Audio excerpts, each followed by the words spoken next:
And then I'm going to share my screen. So there will be some opportunities here for you all to do a little bit of reading here as we go. I'd like to just first of all commend you guys. A lot of you guys emailed me. You told me, hey, this is what I'd like to see out of this class. Thought that was fantastic. Continue to do that. If you guys have questions that come up, certainly send those my way, but we're going to try to make this class as profitable as possible. And a lot of you have commented, man, this is such a hot topic. You know, I had no idea this was such a big deal. And then, you know, you see all these things that come out. So we want to continue to equip you, to prepare you. And we're going to continue to build on, build here as we go. And as we look at, you know, what this whole worldview of social justice and critical theory and what this is all trying to get at. So it's going to be good for us, but, you know, it's going to take work too. And I would just encourage you to stick at it and show up every week. So first of all, we'll do a little review. So if you remember last week, we talked about the 5 essential truths from Scripture, and all these are going to go on YouTube. We're putting all these videos on YouTube, and I hope to keep the videos going as we get back to meeting in person in October. But we talked about these 5 truths in last week's video. Number 1, all humanity is sinful. Number 2, sin always creates conflict between people. Number 3, justice matters to God. 4, the world cannot understand justice. And 5, only Jesus has the power to reconcile. So these are foundational beliefs for us as Christians as we start to process and think through this topic of social justice. You know, what is it? So today we're going to pivot off that. And if you need a reminder of what we talked about, go back and watch that video. But we're going to pivot and we're going to look at, okay, what is the predominant view right now? Well, it's not hard to figure out what that view is. It's one that we're going to call critical theory or critical social justice theory. And we're going to look at what that means. We're going to dive into the ways that impacts things here in future weeks, but we're going to slowly build. So we'll start here first. You know, what is critical theory? So we laid a foundation for understanding justice biblically, but we know that not everyone views the world this way. And as we go through this, you will see the worldview of critical theory in a lot of different areas, you know, as you become more and more aware of it. You look at, you know, politics, movies, music, you know, school, you look at HR departments, diversity training at work. There's all these different ways that this theory is popping up. And we have to answer the question, like, what is critical theory? Okay. And I want to answer that for you, but I also want to explain how we're going to answer it, because I think how we answer that is just as important as answering that. It's a pet peeve of mine, and one that I think is very common in Baptist circles especially, is that we tend to mischaracterize our opponents. Okay, we tend to look at another view and explain it in a way that they would never even recognize. So fundamentally, if you cannot explain an opposing view in a way that the adherents of that view would not hear it and say, yeah, that's what I believe, you haven't earned the right to critique it. Okay, so and I think you actually do your argument a disservice when you do that. Okay, so as we look at critical theory today, we're not going to be just drawing off of what opponents of critical theory say. We're going to go to those who hold to these views and are promoting these views.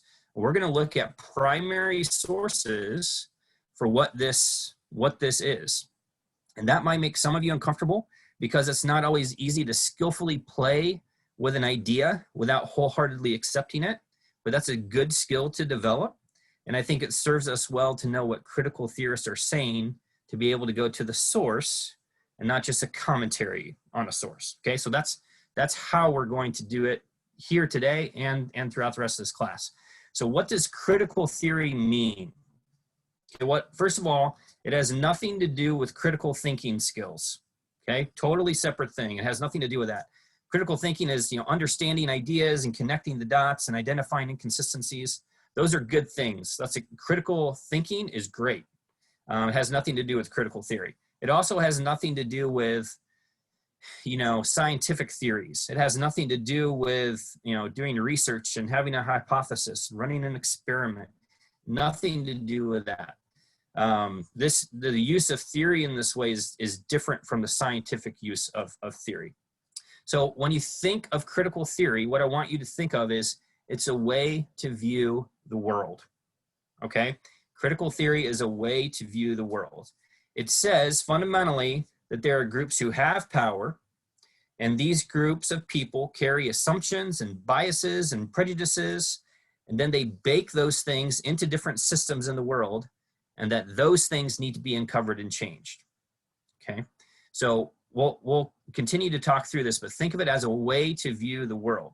So in a narrow sense, critical theory refers to something called the Frankfurt School. Some of you may have heard of it. Some of you might have not heard of it. We're going to talk about that a little bit more here in a minute. But this is a group of philosophers in the 1900s in Germany. They actually fled Nazi Germany, and they came to the United States. They took refuge in the US, and we're going to talk about that, what happened there a little bit, because their ideas have had huge ripple effects within American culture. But in a broader sense, the Frankfurt School developed a social philosophy, and that's what critical theory is by and large. Its expressly stated goal is to expose, critique, and change power structures in society. Okay, that's the goal. That's the goal of critical theory, to expose, critique, and change power structures within a society. Now, some people might look at that and say, man, that sounds like Marxism. It's not exactly Marxism. If you know anything about Karl Marx, you know the history there. Classical Marxism stated that the wealthy landowners in a society, they were the problem. They controlled the working class. They were exploiting the working class. And this led to, you know, various revolutions like the one in Russia, the Bolshevik Revolution. So it's different than that, but there are similarities, and really critical theory grew out of that oppressed versus oppressor mindset. Okay, oppressed versus oppressor mindset. So Max Horkheimer, he was a critical theorist. He explained the difference between traditional theory and critical theory. Now, this might sound super academic, but I think it's helpful to understand. So traditional theory is explanatory in nature. Okay, the point of traditional theory is to look at something and to try to understand it. Most of you probably think this way, I would imagine. Critical theory, though, is not that way. Okay, critical theory, according to Horkheimer, is emancipatory in nature. The point is not to understand something. The point is to understand how it goes wrong. So the assumption is that it's wrong, right? So as you think through this, could there be a use for something like this? I think the answer is probably yes. There probably is some use for looking at an issue and thinking of ways it could go wrong. But I'd like to use an illustration here. It's almost like using an industrial strength cleaner. Are there uses for it? Yeah, absolutely. It has uses, but you're not going to spread it all over everything. Okay? You're not going to give it to kids. You're not going to put it on everything that you own. It will corrode and destroy things if used improperly. And I think it's okay for us to think through this and think, man, we should work through biases, but it has to be done responsibly. You have to understand why things are the way they are. So maybe this seems vague. I want to put some skin on this in a way. And I heard this example, and I think it will help. So let's imagine you and I are walking down the street. Maybe we're walking down the street in downtown Des Moines there in the picture. And we're walking and talking and joking and generally not really paying attention to much. But I trip on a broken bottle that is on the sidewalk. And I accidentally stumble into you, and you fall into the street just as a car is driving by, and the car hits you and injures you. Okay, so that's the scenario. Traditional theory is going to look at that situation, and they're going to attempt to understand it. Why did I trip? Did I intentionally push you into the street? Did the car intend to hit you? Right? They're going to ask questions like this. It would look at the facts, and it would determine ultimately that it's really nobody's fault. It just happened. It was one of those things that, you know, a couple people weren't paying attention and somebody got hurt. but it would be considered a no-fault accident, and we'd all move on with our lives once everybody recovered and whatnot. Okay, that's how traditional theory would view a problem like that. Critical theory would not view it that way. Okay, so critical theory would look at the exact same scenario, and it would try to examine the underlying power structures behind these events. So, maybe it looks at the broken bottle and it says, man, a culture that allows for the consumption of alcohol in glass bottles is to blame. Ultimately, the alcohol manufacturers and the bottle manufacturers, they created a system in which bottles could be carelessly tossed onto the sidewalk, and that could lead to an accident. And they're responsible for that. Okay? Or maybe we would look at automotive manufacturing, a culture that allows cars to move fast enough on a street that they could hit somebody and injure them. Well, man, they're putting their profits above the safety of other people. And everyone who owns a car participates in this oppression. And they prop up an impressive industry. And it goes on until basically everybody in a society is subject to some type of complicity in oppression. And it sounds crazy, right? It sounds almost like, well, of course, yeah, we were walking down the street, we tripped, something happened, and, it's nobody's fault. Critical theory doesn't view it that way. They're trying to look at the underlying power structures behind all these things, okay? And now there are lots of critical theories. And if we are to be precise, what we're going to be looking at is critical social justice theory. But there are other theories as well. There's critical legal theory, critical pedagogy, gender studies, disability studies, queer studies. It goes on and on and on. This week, I actually saw a paper talking about critical menstruation studies. And yes, I said menstruation. And they're looking at this in a way that is pretty unbelievable. I'll read this little snippet from the paper. Similar to critical race studies and critical gender studies, critical menstruation studies is premised upon menstruation as a category of analysis, asking how systems of power and knowledge are built upon its understanding, and furthermore, who benefits from these social constructions. Okay, it goes on to say near the bottom, it holds significant potential for knowledge production and social transformation. Okay, so they're looking at this. They're not trying to understand a thing. They're trying to understand the power structures underneath menstruating. Okay, and they apply this to everything. This is not an off-the-wall example. I've seen papers on feminist glaciology, okay, that talked about how important it was for us to deconstruct knowledge within a patriarchal system, and we need to have a feminist perspective on human-ice interactions. Okay, so I've seen these things, and it seems extreme, it seems crazy, but it's not. It's being applied to everything, specifically social justice right now. So how do we boil down critical theory in a way that we can understand? It seems very academic so far. I'm going to try to make it easier here, but there are constant evolutions of what critical theory is. Even among critical theorists, people who hold to these ideas, man, it changes so much and so fast, it's hard to keep up sometimes. But I think there are 6 key premises that we can look at that will help give us a foundation for understanding this view. There's some nuances, but I think as we look here, both people who oppose critical theory and people who are for critical theory apply to everything in our culture, we'll be able to look at this and say, yeah, that's pretty accurate. So we're going to look at premise number 1 today. And, again, we have 6 premises, so we'll deal with 1 each week. But as I go here, if you have questions that come up, just stop me and we'll talk. But premise number 1, individual identity is inseparable from group identity as oppressed versus oppressor. I'll read that again. Premise number 1, individual identity is inseparable from group identity as oppressed versus oppressor. So in critical social justice, it is incorrect to see yourself as an individual. You are not an individual. You are part of a group. And that group is either an oppressed group or an oppressor group. And the two can mix, right? They can, everybody is a complicated person. We'll talk about that here in coming weeks, but I'll just give you a simple example. So a black male is oppressed because he is black within Western civilization, but he's also an oppressor because he's male in a patriarchal Western civilization. Another example, a white female is oppressed because she's female, but she's also an oppressor because she's white.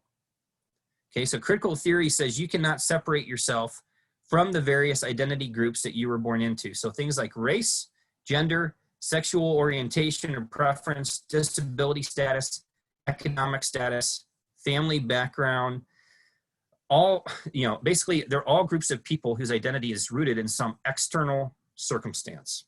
Okay, so where this might come into play for us is it's not possible, like within the critical social justice worldview, it's not possible to say, man, I know that there's racists out there. I know that there are people who are true racists, but that's not me. See, you don't understand. I don't have racist feelings, thoughts, or actions. Those aren't things that are part of my life. Within traditional culture, Western culture, that might be accepted, but critical social justice does not accept that. It would say that your identity cannot be understood apart from your group. So if you are white, you are a racist because you belong to a dominant racial group who has power, period. Okay? If you are male, you are a misogynist because you belong to a dominant gender group. Or if you are able-bodied, you are prejudiced against people with disabilities because of your health status. Okay, so you cannot separate your individual identity from your group identity. You are your group identity. Here's a quote from a gal named Peggy McIntosh. She is the one who came up, I don't know if she came up with the term white privilege, but she popularized it. So in her book, White Privilege and Male Privilege, she said, my schooling gave me no training to see myself as an oppressor. I was taught wrongly to see myself as an individual whose moral state depended on her individual moral will. Notice what she's saying here. She was taught wrongly to see herself as someone whose moral state depended on her own will, as opposed to the group she belonged to. So her actions, her thoughts, her feelings are not what determine whether she is guilty of being an oppressor. It's all about who she was born as. She is an oppressor because of who she was born as. Okay, this is directly from her. Another quote here, we see Sandra Lee Barkey. I am guilty simply by being who and what I am. A white woman born into an aspiring middle-class family in a racist and class-ridden society. What is she saying? She's saying just by being born, she is guilty of racism and classism. There is no way to separate her personal actions from the group she was born into. So in this view, oppressor groups like white people or middle-class people create systems that essentially support their oppression, and they label them in a way that's then accepted by oppressor groups, or oppressed groups, sorry. So some people might, so one example here, these systems are sometimes referred to as the master's tools, right? The thought that the master's tools cannot simply dismantle the master's house within Western civilization. So what would be included in the list of master's tools? Well, they're things that were developed by Western civilization. So things like logic, things like reason, things like science, math. In some cases, I've seen things like hard work or integrity or a Judeo-Christian ethic. Those are the master's tools. So one of you emailed me this week and said they wanted to understand why this new perspective seemed so unreasonable in discussion. And this right here is part of the answer. Because reason is viewed as a tool of racism or classism or misogyny, and thereby it is oppression. So it's not reason, being able to discuss facts and go back and forth, that does not interest this new view. okay? That is not an impartial part of a process of discussion. That's a tool of oppression. So how does this play out? Well, let's look at a headline from a couple of months ago, and let's see if we can detect this view in it. So this was a headline from CNN. It was an opinion piece. It says, Warren supporters mourn that the woman who's widely seen as the most qualified and exceptional person in the race has exited it, and the Democratic field has boiled down once again to two old heterosexual white men. All right, what is the criticism here? Let's look at this headline for a second. What is the criticism? So this was back from March, if you can remember that far back. And it was talking about Elizabeth Warren backing out of the race, and now only Joe Biden and Bernie Sanders were the two Democratic candidates for their ticket. Was the criticism here in this piece about the policies and platforms of Joe Biden and Bernie Sanders? No. Is it about their vision for the country? No. The criticism is specifically about the categories of people running, right? Biden and Sanders are both old, white, heterosexual men, and that is the criticism. So it's not what they are saying. It's not about their message. It's not about anything other than the groups that are represented. They're treated as a single monolithic group. Why? Because within this worldview, their individual identity isn't what's important. Fundamentally, for those who are warm to these ideas, their group identity is what's important. So, how do we know this is off? Well, just think for a second. What happens if you were to substitute other groups in place of old, white, heterosexual men? I mean, if it said, once again, the Democratic field is boiled down to, once again, two young, gay, Asian women, all right, would that ever fly? Can you even imagine a piece like that? No, we couldn't. We see fundamentally there are two standards, and if you're an oppressor status, okay, so if you're white, if you're male, if you're heterosexual, you are viewed as part of an oppressor group. Let's look at a more recent example here. I don't know if you've seen this story here. This is just from about a week ago. Jessica Krug. So Krug was an associate professor at George Washington University, and her focus of study was on Africa and the African diaspora. For most of her professional life, she pretended to be, and this is her right here, if you see the picture, she pretended to be Black, Latino, and a Bronx-descended woman. What's the problem? Well, she's actually white. She's actually Jewish. She was actually raised in Kansas City.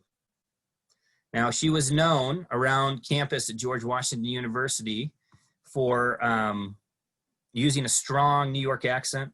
She dressed in extremely bright Hispanic clothing.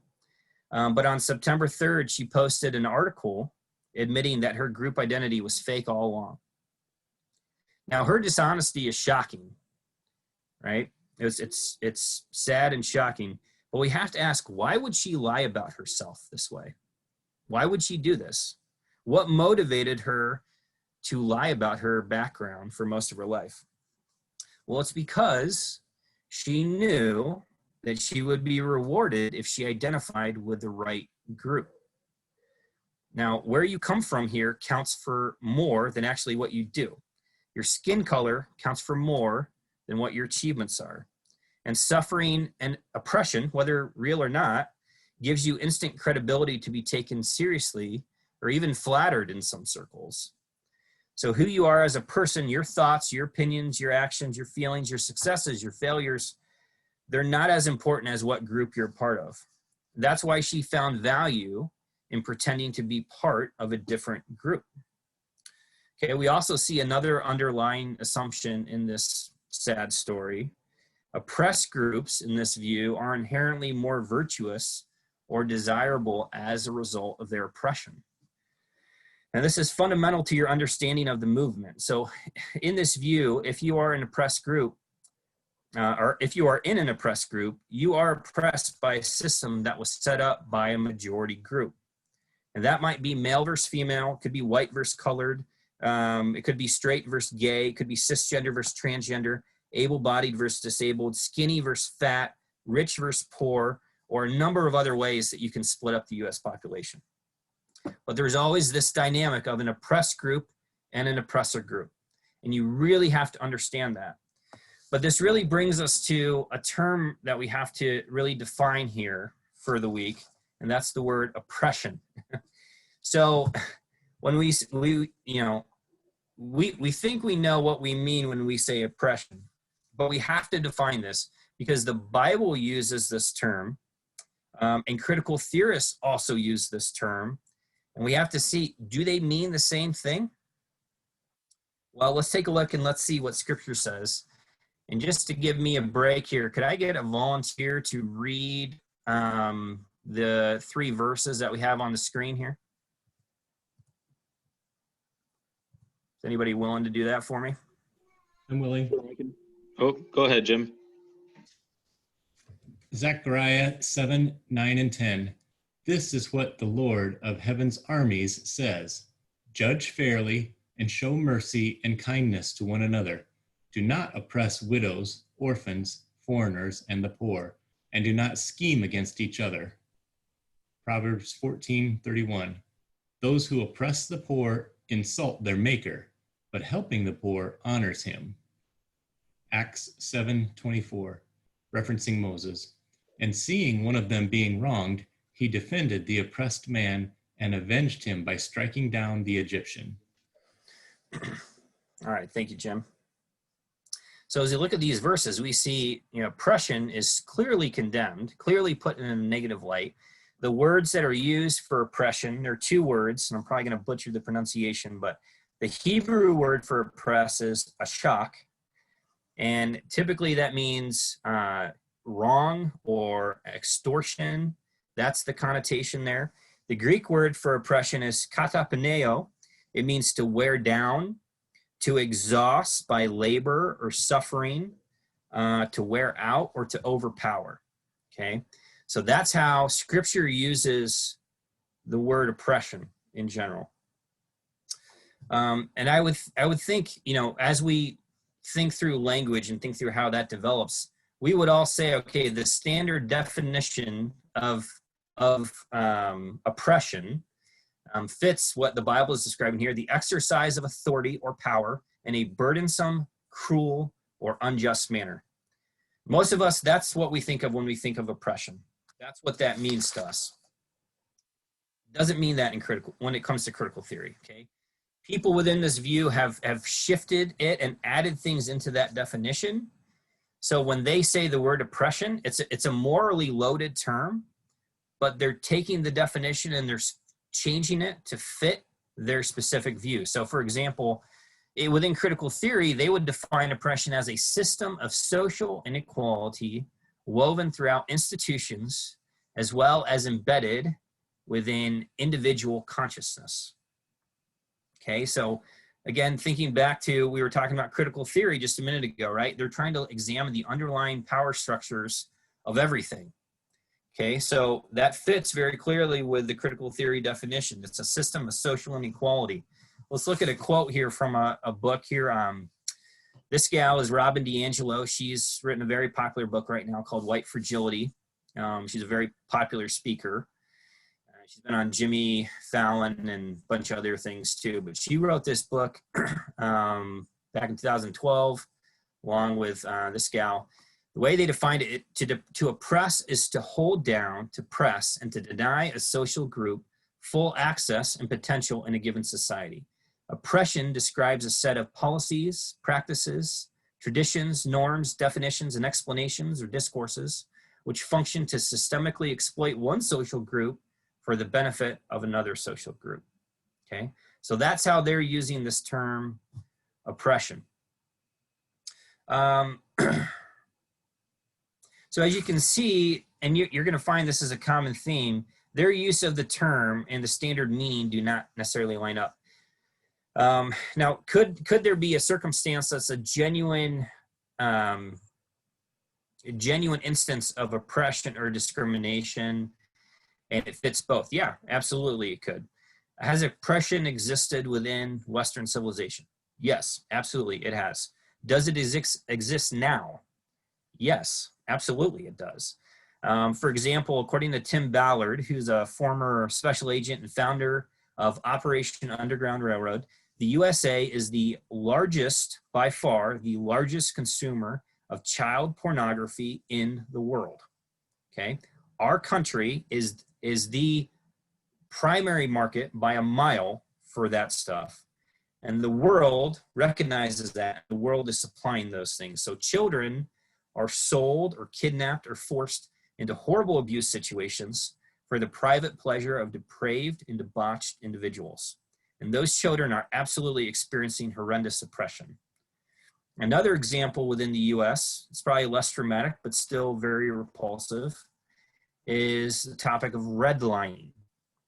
Now, maybe some of you have heard about redlining and weren't sure what it is, but in the 1930s, the Federal Home Loan Bank asked the Homeowners Loan Corporation to create maps of major cities across the US and create zones. So they would create different zones and there'd be different colors to them. And it's believed and it's proven that Black men and women were subject to discriminatory practices by lenders if the lender did not want a Black person to move into a specific zone. Okay, this ultimately led to new laws, the Fair Housing Act in 1968, which ended up making it unlawful to discriminate on the basis of race and other protected categories. But in a very real sense, people were held back and oppressed solely due to their skin color. They were legitimately subject to unjust authority. Okay, and that is oppression. So we see examples like this, and we can say, yeah, I agree. Like, we're on board. I will stand arm in arm with any critical theorist and oppose those things. And I think every Christian would say the same thing. It's a no-brainer. Within critical theory, though, oppression is much broader. It's a much bigger topic. It's anything that denies a group full access to their potential within a given society. That's what counts as oppression. So what does that mean? So does that mean doing away with redlining? Yeah, it does. But it also could mean something like the TV show Friends. Like, what? TV show Friends? What are you talking about? Now, I hate the show personally. Ross drives me nuts. He's a huge whiner, and I can't stand whining. And there's a lot of content that's not very wholesome either. So, but this show is now considered oppressive to many critical theorists because of the way that they treat minority groups as players in the sitcom. This includes various characters who are trans, LGBTQ people, disabled people, fat people. And by the way, when I say fat, I'm not being callous. I know overweight maybe is the more PC term, but there's a movement called Fat Studies that they have taken that name specifically. So I'm not trying to be rude when I say fat. It's just part of the category. So there are within the show Friends, if you look at the racial demography within the show, right, it's about 6 white people who are, friends in New York City. So there's not a lot of positive minority representation there. So do I agree that there are problems with the show Friends? Yeah, I do. Do I believe it counts as oppression? No, I don't. I would not go that far. I would not say that that counts as oppression. Here's another example. So in the Washington State Legislator Equity Task Force, they put out a memo, and within the memo, it stated that things like making a meeting agenda or showing up on time or requiring showing up on time or getting things done on the agenda within the meeting are described as a form of white supremacy. Okay, so we can surmise they mean oppression by that, right? So do I think that having a meeting agenda is the same thing as denying people mortgages based on their skin color? No. But to many within this critical theory camp, they would view those things, within the same realm, same category. So when a Bible-believing Christian hears someone say, man, we need to end oppression, we have to end it, there is a lot of Christians that stand up and say, yes, absolutely. The Bible is against oppression, so I need to be against it as well. So let me pause there for a second, just in thinking through this. When you hear that, what would be some good follow-up questions? Let's say a coworker at work comes up to you and says, "Man, I just can't believe all this oppression. You know, can you believe it? This is so horrible." What would be a good way to maybe respond, or a good way to get clarity? What do you think?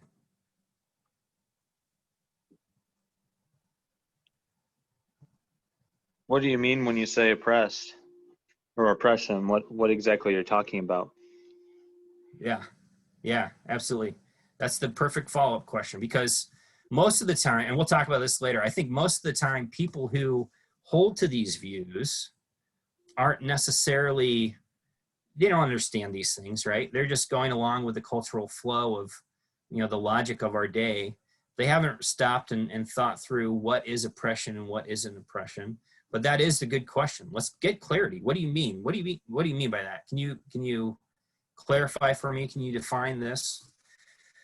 And this is a huge problem within the movement. So, I mean, every week we're going to be going over various terms that you might start to hear more and more as the year goes on. But terms are being redefined all the time. So you can't assume that when somebody says a word like oppression, that you're even speaking the same language. That's not necessarily the same thing. So you have to be really, really careful to understand what they mean. Because, I mean, let's be honest, who wants to be for oppression? Nobody wants to be for oppression, right? You know, if you take a word that's already loaded with meaning, like oppression, and then you start to tack on extra meanings on top of that, what are you doing? You're coercing language, right? You're shaping language. You're bending it to your favor, and you're using it as a tool to win minds. So oppression in this worldview may not mean what your Bible means, and you have to understand that. You have to get that clearly. And you know, there are more terms that we'll discuss that are similar to, like this, but you have to get this nailed down in your mind that fundamentally, according to critical theory, you are not an individual with your own opinions, will, or thoughts. You're part of a societal group, okay? And this idea has roots in the teaching of what we referred to earlier as the Frankfurt School. Okay, so what is that? So some of you might hate history. I love history. I could, you know, when I go to a bookstore, I go straight to the history section and I'll look at books for an hour.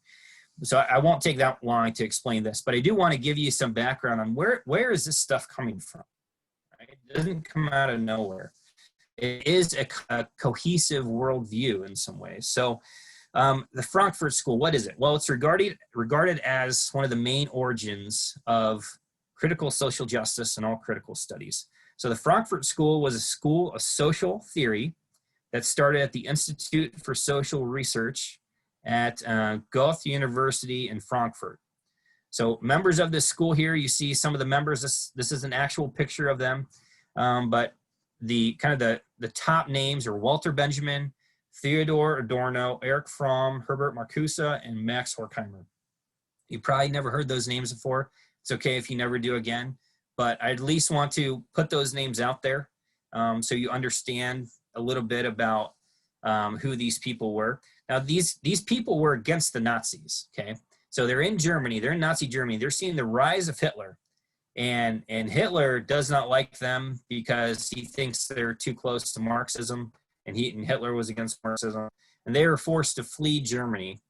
And they viewed Nazi Germany as an oppressive state, rightly, right? And Hitler just, they knew that they were in trouble, and they fled. And guess where they fled to? New York City. And they settled in at a university in New York, probably heard of it, Columbia University. And as they looked around at U.S. culture, right, their new home, this place that has now taken them in, they saw capitalism and they said, well, this is oppressive. And they turned their attention to criticizing their new homeland, and they used their ideas and influence to spread what came to be known as critical theory. So their interest here of this group was in looking at how systems of power exploited and oppressed the working class and benefited the elite class. Okay, their goal, and they stated this, their goal was they wanted to awaken the working class out of this ideology of capitalism and overcome it. More specifically, they decided that the reason that the communist revolution hadn't successfully spread in the West was that it must be that the classically liberal Western culture has to have some things that are preventing it. And this leads to another term we'll discuss another week called hegemony. We're not going to talk about that right now, but the goal of this group, the goal of the Frankfurt School, was to identify the issues that were preventing the rise of communism within the U.S. and dismantle it. So the shift went from over time, it went from a simple focus on capitalism being the enemy to Western civilization as a whole. So that's just a really quick snapshot. There's a whole lot more information about Frankfurt School out there, but they are foundational to where a lot of these views came from. So I'll just say, as we're getting ready to finish up here, some of this can be really frustrating, right? Some of this can be really almost even disturbing as we work through it. So I want to end on this verse, Philippians 4:6-7. Do not be anxious about anything, but in everything by prayer and supplication with thanksgiving, let your requests be made known to God. And the peace of God, which surpasses all understanding, will guard your hearts and your minds in Christ Jesus. There's a lot of philosophical influences at work in our world right now. As Christians, we are called not to have anxiety about it. We are called to, I think we're called to know it. I think we're called to understand things, but understand how much greater our God is. And with all these different forces at play, I mean, we see, even as I'm explaining some of these things, there are things, news stories that are probably coming to your mind. You're like, wow, that sounds just like this. Yes, and I hope you're making some of those connections, but as you make those connections, the right emotional response is not to despair. It's not to worry.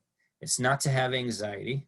It's to rest in the knowledge of who our God is and Christ's work on the cross. So I want to leave at least an encouraging word to close it out, because there's a lot here. But yeah, we'll continue to look at the core tenets here of the movement as we progress. But the key thing to remember this week is that the basic premise of critical theory is that individual identity is inseparable from group identity as oppressed versus oppressor.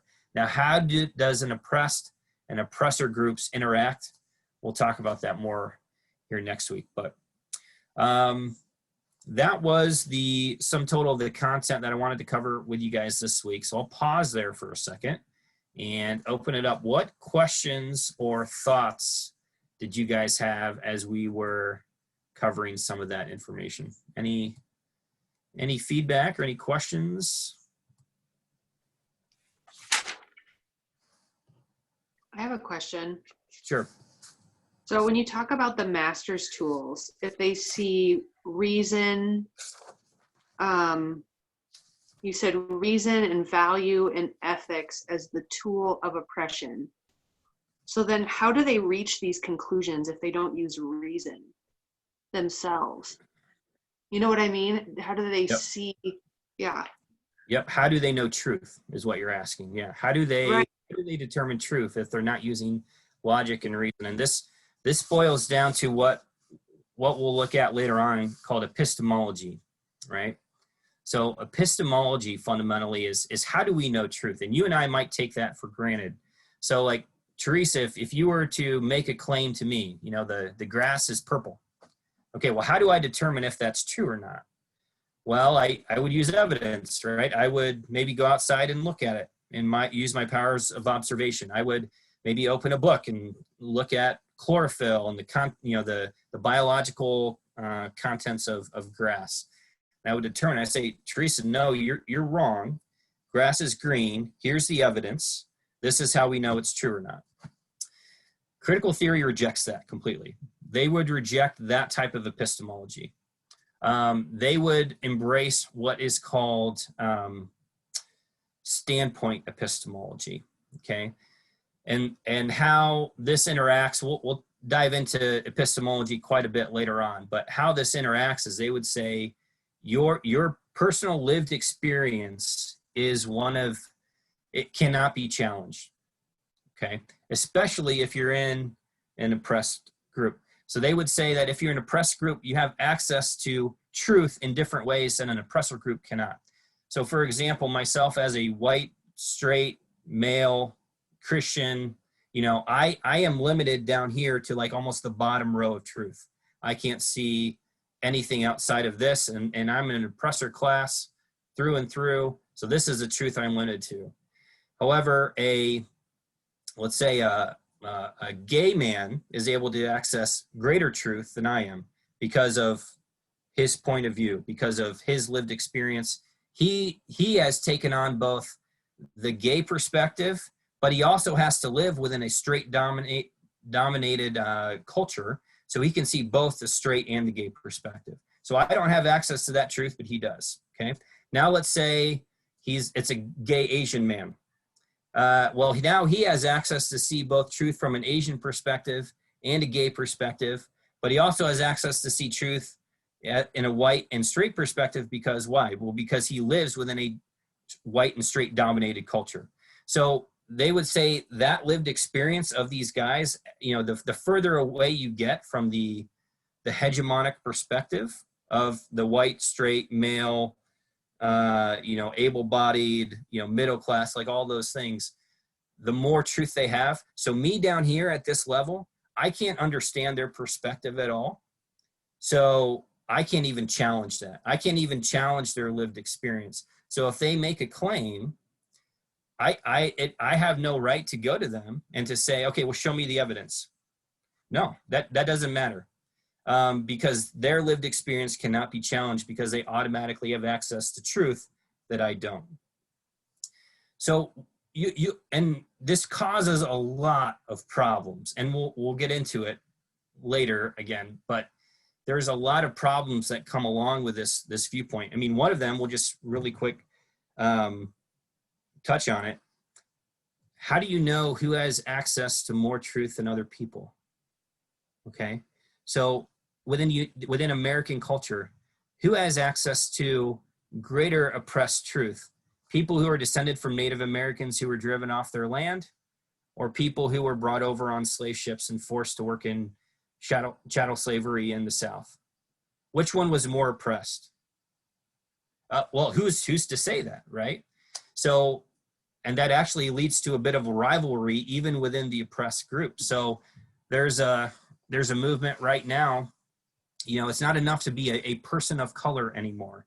Within this movement, there's actually, you know, POC is the term that that they use for just people of color in general. So Black, Asian, Latino, basically anything that's not white.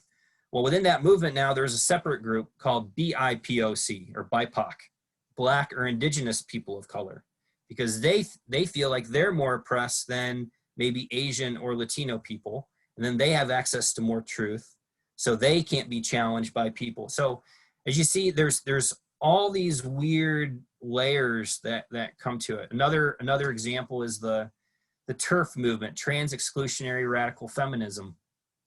It's a group of feminists who are 100% on board with feminism, but they reject the trans movement. Well, why do they do that? Well, the trans movement, the whole goal of feminism is to help women, right? The trans movement is saying there's no such thing as a woman. And these people are identifying that, and they're saying, whoa, hang on a second. Right? If anybody can say they're a woman, that's going to hurt women's interests. So now even within that movement, there's this divide.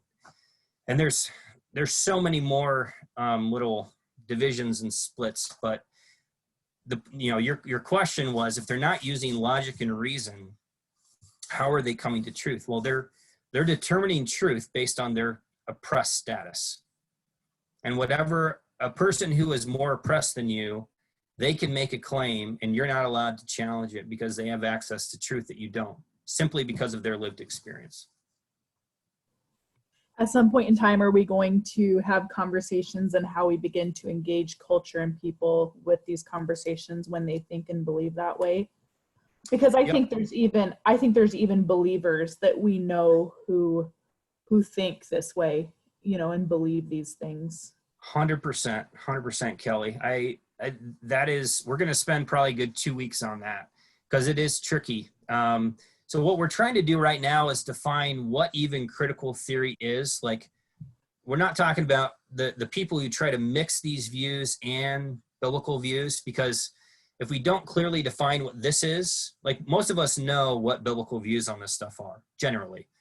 But if we don't clearly define this, it's harder to identify because, you know, for example, like some of the verses about oppression, like there would be Christians who would look at that and say, well, I mean, critical theory is just trying to fight oppression.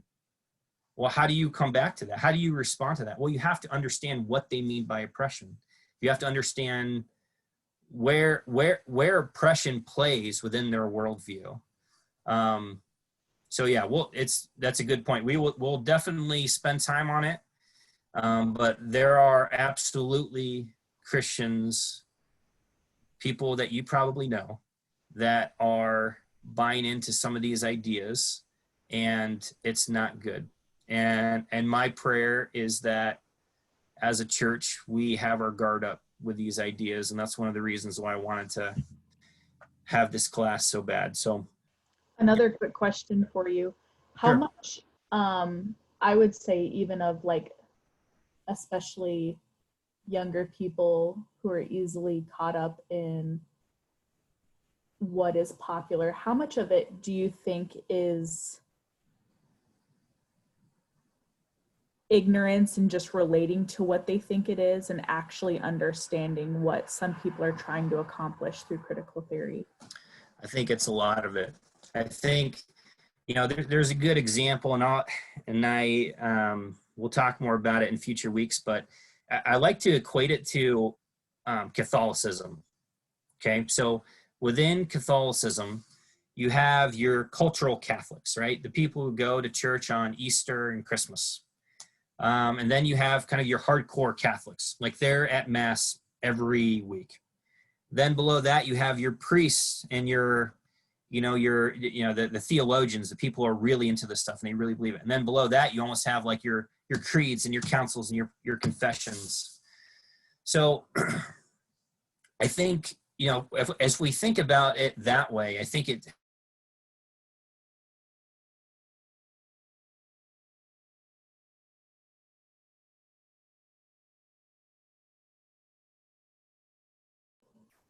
Am I the only one who lost him? No, he seems to be frozen. heard this a lot, right?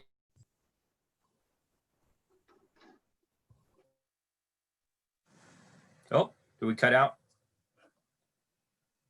No, we haven't heard like the last minute of what you've said. Oh, shoot. Okay. Well, that was really good. Sorry, guys.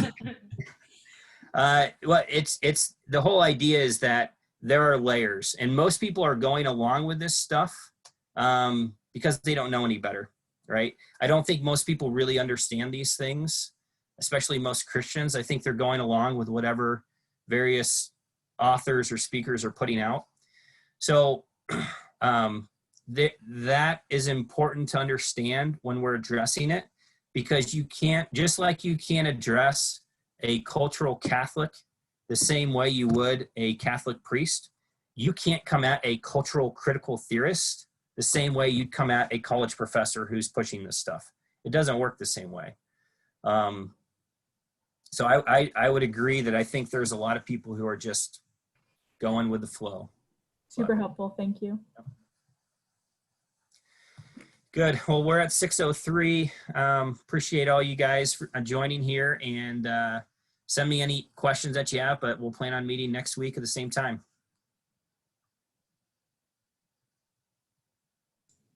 Thank you, Dave. Yep. Have a good one.